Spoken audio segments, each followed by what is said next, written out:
Well, good afternoon, everyone. I just wanted to provide some additional insight into Chapter 1, which I know you have been reviewing the lectures by Dr. Kurt Roney. So I'm not going to repeat what he has indicated in his lectures, because he does it much better than I can. But I do recommend that you take the time to review those lectures along with the PowerPoint, because it does have some very rich content. With that, I'm going to share my screen.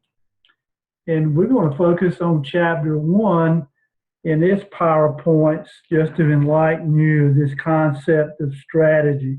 And what we know about Chapter 1, it really is a chapter that really begins to discuss the strategic making process and what managers can and must do in that traditional concept of developing strategic plans and how we go about putting some of those plans in place. And as you can imagine, strategy formulation is hard work. It takes dedicated effort and time, resources by the senior management team. It's not something that you need to take lightly, but it is something that you need to have commitment from the management team.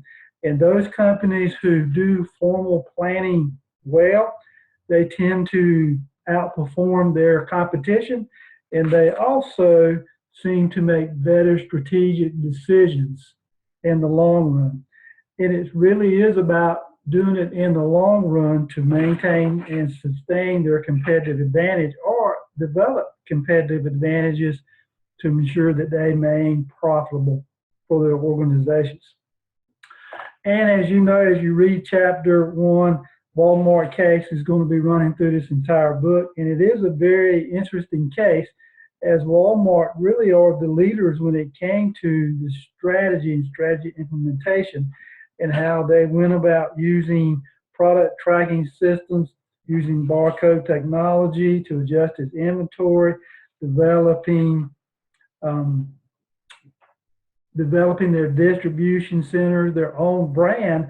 They've been constantly changing in order to improve their effectiveness and efficiency in order to sustain their competitive advantage. And it really began with Sam Walton when he provided his leadership and somewhat continues today. But stay close to Walmart, read it, and read those cases as well as you get into the textbook, those little sidebar cases that's within the text, because it's got some very interesting information that helps from a real world application as it applies to strategy. So with that, this is what you're going to be seeing, what we're trying to get out of this chapter from Chapter 1. Let me back up 1 second. There you go. What we're going to try to learn about this particular chapter, from what is it, what are the role of managers, what are some of the primary steps of that planning process, what some of the pitfalls to avoid, what are the biases that we bring as managers into the workplace and how we can overcome some of those biases in our decision making, and the role that leaders play in that. And strategy, as you can see, is that set of actions that managers put in place in order to ensure their competitive advantage to increase their overall performance. It all starts with leadership and how strategically important that leadership is in the strategy making from a corporate level, but equally important, the implementation piece down at the first line level, what I like to call it, where the boots are on the ground, how strategically important it is for that first line supervisor as well as the CEO of the company to be in alignment as to the direction the company needs to go in. And you will hear more and see more and actually have the opportunity to practice the implementation side when you get over into Business 671. So if strategy formulation is that process where we're selecting the strategies, and implementation is how do we take those strategies and actually put them into action. The delivery, the design, the supporting products, all driven to improve the efficiency and effectiveness of an organization. Here is the values that determine a shareholder over on page number 4. And it's really about developing strategy that's going to drive superior performance so that that company in that particular industry or that market can outperform its rivals. So it must have its competitive advantage. There's just no way around it. Now, I know we tend to discuss a lot about for-profit companies, but for nonprofit companies, for government entities, it matters not. It's all about value creation. Strategy applies across profit, nonprofit, volunteer organizations. It's really about maximizing shareholders' input into the organization, investors into the organization, donors into the organization, to ensure that organization is doing everything it possibly can to maximize the resources that have been granted unto it, so that it can in turn maximize profits, maximize the overall economic benefit to society, or maximize the overall service benefit that's being offered, say, as a nonprofit organization. So it applies all the way across the gamut, whether you're a profit, nonprofit organization. But we tend to focus on the for-profit organizations and what you're going to see and hear a lot about in this particular course. It's all about profit growth and profitability for a for-profit company. So with that, it's about maximizing shareholder value, and that risk capital that they put up is that capital is something like a sunken cost in accounting. It's not recoverable. And if a company is not competitive, it has the potential to be overrun by its competitors, could lead to failure of that organization, could lead to bankruptcy. And as a result of that bankruptcy, that's money that's put at risk by the stockholders and the shareholders that frankly will not be recoverable. But what shareholder value is looking for, and what the CEO organization all the way down to the frontline worker, what we all should be doing is to ensure that we're creating value for those shareholders to provide the overall economic benefit to society in general. And shareholders are looking for a good return on their investment. We like dividends, and we want companies to invest in companies that is going to pay us good dividends. And as a result of that, there's some debate, I guess, we could come to when it comes to shareholders as being legal owners of the company. But as legal owners of the company and the shares of stock that they own, they have really granted the autonomy of running that organization to the corporate office, being the CEO, the chief financial officers, and the board of directors at that particular level. So they do have some risk as well as reward that they'll be looking for. But shareholder value really is about increasing the value to that shareholder. And how do we go about doing that? Profitability. Show us the money. Return on invested capital is what it's all about. And as we discussed earlier, over in appendix page C9 through C14, Charlie 9 through Charlie 14, you will see some of the typical financial measurements that are used to determine how profitable or how successful an organization is going to be through this return on invested capital. Sustained growth is all those financial ratios you will see there, and you will have the opportunity to exercise that new knowledge when you get into Business 671.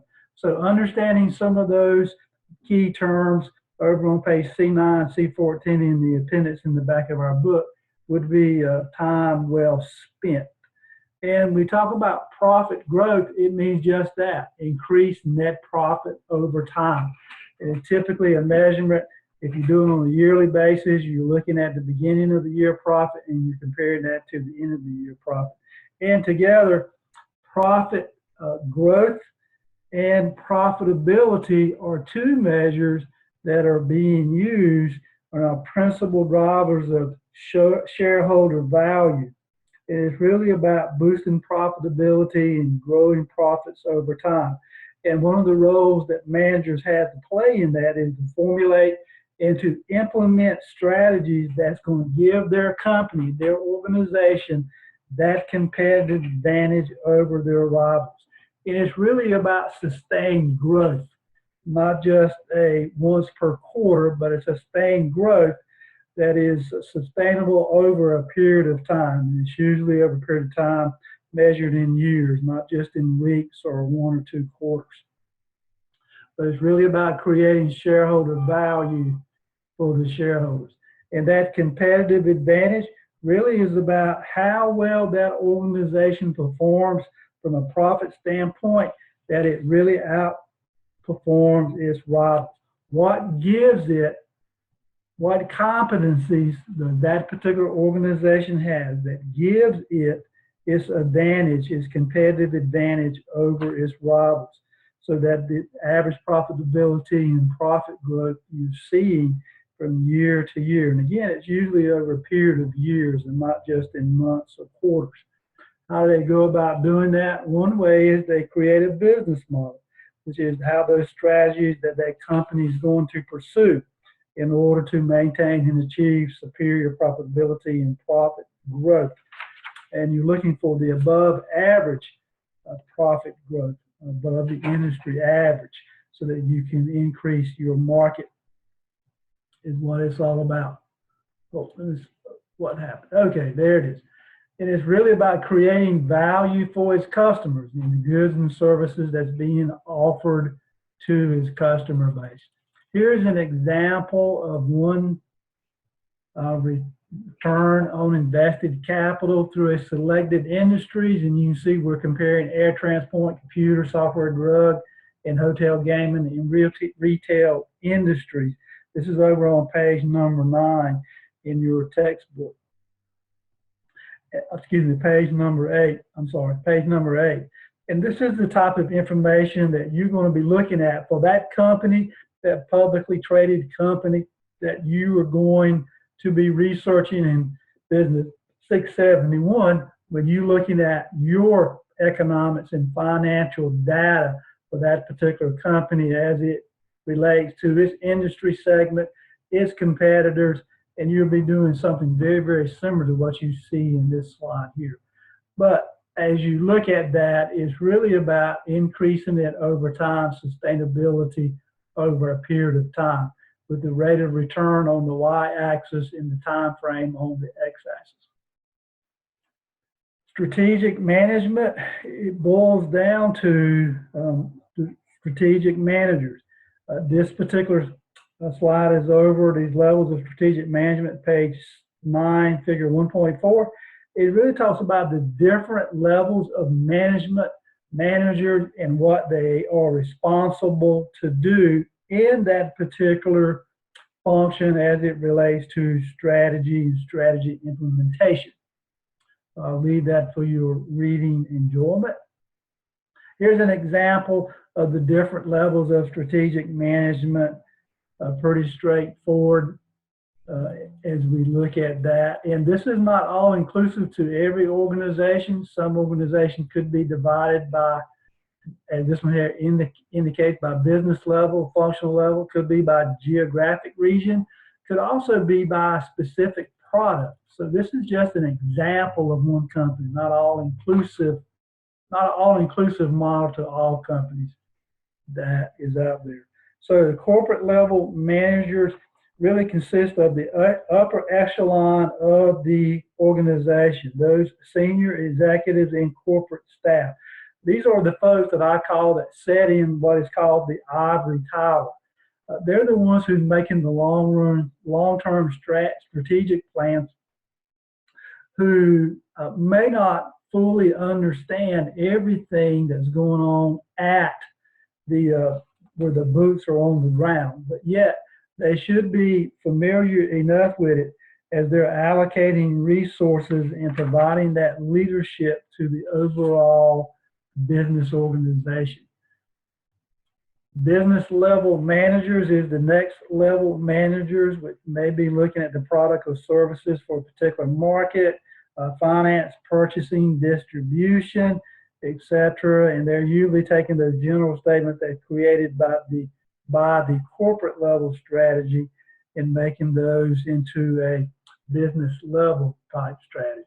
Then we have the functional level managers, where this is to me where the rubber meets the road. These are the ones who's on the front lines. These are the ones that are the managers of the organization whose responsibility is really the implementation side of strategy. And never ever underestimate the importance of a first line supervisor, because that supervisor, that leader, that's how employees view the entire organization. That first line supervisor, that person, that worker, frontline worker sees on a daily basis as the one they're building their relationships with. The people in the ivory tower are not the ones that's out there on the ground floor interfacing with workers every day, which you wouldn't anticipate them to be. But these functional level managers are. Never underestimate the importance and the value that a first line supervisor brings to an organization. They are that organization to that worker, in my viewpoint.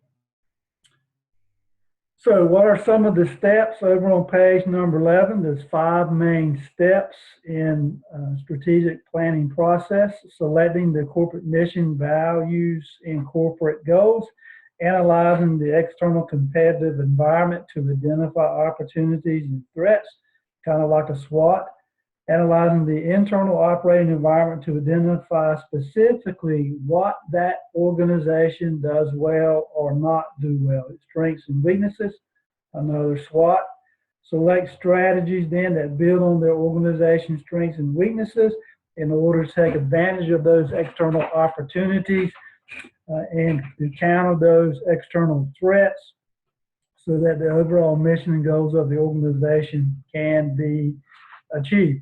And then the final step is the implementation phase, which is absolutely paramount when it comes to the functional level managers or the first line managers, because if they do not have the buy-in, if they're not selling the strategy, then there's a potential that those frontline workers may actually do harm to that strategy implementation or not fully buy into that strategy implementation. Again, the reason why implementation is so important in the role that first line managers play in it. From my viewpoint, strategy is a laborious process, but it's a process that pays great dividends in longevity of the organization. But it takes organizational commitment and resources to get it done. But without a very clear implementation strategy that includes communicating to the frontline workers, then I'm afraid it's just an exercise in futility, and a strategy may become no more than ink on paper unless it includes a very good implementation plan, which again, you will have that opportunity to exercise when you get over in Business 671. This is figure 1.5 on page 13. This is some of the main components of the strategic planning process, some of the things that we discussed already, understanding where you are today in that strategy formulation, doing external, internal analysis, looking at the corporate, global and corporate level analysis, a good board of directors, good governance and ethics. Even though a for-profit company is there to create profit for its shareholders, as shareholders, we do expect them to do it in a legal and ethical manner. And how we go about redesigning the organization structure, culture, and controls is part of that strategy planning process as well. Here's components of a mission, vision, and value statements. And if you recall from Dr. Roney's earlier lecture, that a mission statement really is about a social contract. It's really about what that organization does to serve society's economic purpose, to provide economic benefit to society, again, in a legal and ethical manner. It's really those components that include the mission, vision, values, and the major goals of how that company is going to get there. Peter Drucker, who was a management guru, as he was when he was alive, talking about companies' missions, it really describes what a organization does. It really is, he was asking, what is the business? What will it be? What should it be? And in doing so, there was this three-dimensional model that was developed over on page 14 to define the business. And this is very similar to Abel's model, which is a model that you're going to be using in Business 671, which Abel's model, excuse me, got too fast here. Okay, Abel's model was created by Derek Abels, called the three-dimensional business definition model. And it's looking at these three components. How do we go about serving our customer groups? In other words, who are our customers? The second one is how we're going to go about serving those customer groups. What are their needs? And the third one uses technologies. How do we use our technologies or our distinctive competencies to ensure we are satisfying the customer's needs? So this is a good model. It goes hand in hand with Derek Abel's ABELLS three-dimensional business definition model. So again, that would be a model that you will be using in Business 671. Here, when we're talking about doing a major goals, doing a SWOT analysis, you should be familiar with a SWOT analysis now, especially when you're looking at doing an external analysis as well as an internal analysis. But before we jump here and get too far, let me talk about the values of an organization. And the values of an organization really are those things that determines how the organization should conduct themselves and how they should do business and how they should go about achieving their company goals. A value really is the bedrock of a company's organizational culture. And that culture has got to start at the CEO level and work its way all the way down to that individual who has boots on the ground. One of the other things we talk about a lot is major goals. You're familiar with SMART criterion. Got to be precise, measurable. They got to identify. Got to be achievable, realistic. Got to address those issues that's affecting the company, and they need to have a specific time period. A lot of organizations use key performance indicators as part of their overall measurement of performance of how well they're doing. One of the things that seems to be true about goals and KPIs, key performance indicators, is what gets measured gets treasured. That's where a lot of your organizational resources are going to be deployed.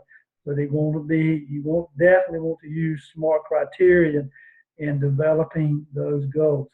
And it really measures the performance and how the entire organization can be measured against. Then we get in this thing called external analysis, which is the second component of strategic making process. And it's looking at the external environment, that environment in which that company operates. It could be country or national environment, could be a wider social, economic, or macro environment. But it's a much broader environment. I mean, in a global society today, in the global marketplace that which we operate in, a lot of companies today have businesses through joint ventures, through alliances, through franchises, through actual sole ownership of components of their processes that in global markets. So you have to understand the global economy, not just the United States domestic economy, the rules, regulations, inflationary rates, demographics, societal norms. the infrastructure, all of that plays into this external analysis. And if some of those external environments or things that are completely out of the control of the organizational team, but they need to have strategies in place so that they can respond to those external environments. Then we have this thing of internal analysis, focusing on what are the strengths and weaknesses of the company, what's its capabilities, what's its competencies. So that's part of a SWOT analysis as well. And in that SWOT analysis, you're really looking at the business model and trying to determine what is it company specific in that business model, that company's resources and the capabilities and the demand that's being placed on that in the environment in which it operates, to ensure that it can maintain its competitive advantage. Try to exploit those opportunities, try to build upon those, identify those weaknesses, and try to have strategies in place to either eradicate or overcome those weaknesses. But you want to be doing a SWOT, and you'll be doing that also in your Business 671 analysis. So here are the different levels of SWOT strategy, very similar to what we saw with the different organizational levels. We have the functional level strategy, the business level strategies of how they go about developing and looking at the effectiveness of the organization and in the industry setting in which they are involved in. You have the global strategies, how well it's going to operate outside of its home country, what's going to be the competitive environment, the competitive landscape at a global level. And the corporate level strategies, looking at how the company is going to maximize all the other strategies to ensure it remains profitable and has profit growth from year to year. Anytime you're doing a strategy implementation, you always want to have feedback mechanism, because strategic planning is ongoing. It never ends. We live in an ever-changing global economic society. It's got to be constantly monitored, got to be constantly assessed. The organization has got to be looking at it from the standpoint of how we're going to change, when do we need to change to take advantage of some new emerging technology, some new emerging open marketplace, up to and including when recognizing when to back away from a opportunity that may not be as lucrative. That's why strategy, it never ends. It's constantly evolving. Now, that doesn't mean that because it's evolving, that organizations need to be changing from month to month. Because that, you think about it from the standpoint of the inertia that is required to change an organization, it is almost impossible based on the size of an organization. The more bureaucracy, the larger it is, the more difficult it is, the more expensive it is to change that organization. But the organization needs to have that feedback loop so that, again, they can take advantage of those opportunities and to minimize the disruption that's going to occur from the external environment. But you need to have a feedback loop in all your strategy implementation. Some of the criticisms of formal planning is that you cannot plan for every imaginable scenario, which is absolutely correct. You cannot.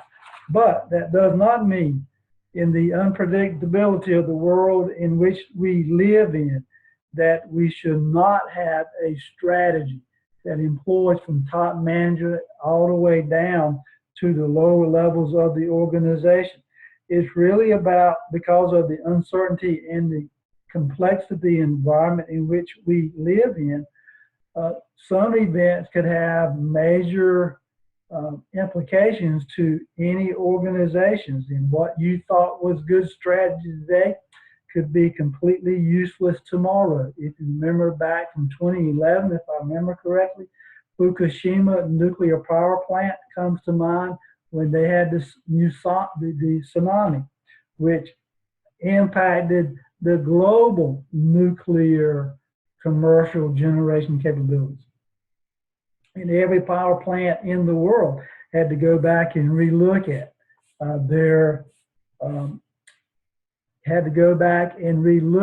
their emergency process and procedures, just to revalidate that if it was to occur at their plant, could they survive that?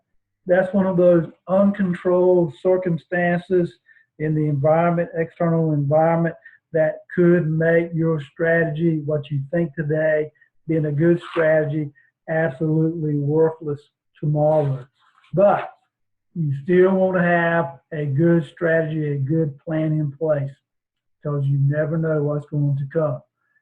Figure 1.7 in our textbook, I believe it's over on page 24, looks at that every strategy needs to have an emergent and deliberate strategy as part of its formulation when it goes out and develops strategies. Part of that strategy should be intentional. Some of it should be when those unexpected things arises. How do we actually go about dealing with this emergent strategy when those unpredictable changes occur? One example, it goes through scenario planning, which you're asking yourself the what if questions. What if this occurs? What's going to be the worst outcome, and is it survivable? It's almost like the risk and the reward aspect. It is really, in this world of complexity and unpredictability, remaining flexible, the ability to move and shift, take advantages and exploit opportunities or overcome those weaknesses, to me, is the cornerstone of scenario planning involved into your strategic making process as well as its implementation. So scenario planning really goes about asking that what if question. Here you go. You're asking it that what if question. We talked about the ivory tower, the corporate office, the ivory tower planning. Got to encompass all levels of the organization. When we talk about this strategic making process, there's this thing called congenitive biases, because as humans, we at times may find it difficult to absorb and process large amounts of information. And as a result of that, we typically fall back to certain biases, certain rules, certain things that we will employ in our decision-making process. And this is just a few of those congenitive biases when it comes to strategic decision making. Congenitive biases, prior hypothesis bias, escalating commitment, reasoning by analogies. Some other ones associated with representativeness, the illusion of control, and the availability error. If you've ever studied any businesses that had a catastrophe like Deepwater Horizon, BP, or the shuttle explosion, NASA, some of these congenitive biases are out in the forefront that managers fall back to when they're uncertain which way to go. So studying those type of cases, certainly you can gain insight into your own biases and what you could do to help overcome that. Some of the things our textbook talks about is devil's advocacy.